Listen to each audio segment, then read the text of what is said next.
బుచ్చిరెడ్డిపాలెం పట్టణంలో సిపిఎం నాయకులు కేరళ సహాయార్థం కోసం విరాళాలు సేకరించారు.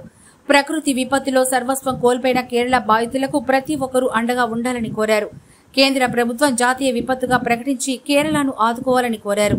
ఈ కార్యక్రమంలో సిపిఎం నాయకులు, కార్యకర్తలు పాల్గొన్నారు.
కేరళ రాష్ట్రంలో భారీ వర్షాల కారణంగా వైనాడు ప్రాంతంలో కొండ చర్యలు విరిగిపడి 3 గ్రామాలు తుడిచిపెట్టుకుపోయింది.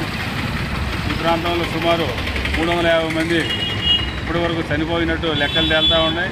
ఇలాగ వేలాది కుటుంబాలు నిరాశ్రయాలు అయిపోయారు.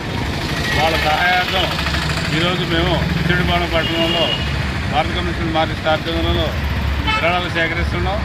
ఈ విరాళాన్ని కూడా మా జిల్లా కమిటీ ద్వారా కేరళకి సంఘీభావ నిధికి జమ చేస్తామని తెలియజేస్తున్నాం. ఈ ప్రమాదాన్ని జాతీయ విపత్తుగా ప్రకటించి కేంద్ర ప్రభుత్వం ఆ రాష్ట్రాన్ని ఆదుకోవాలని మేము కోరుతూ ఉన్నాం.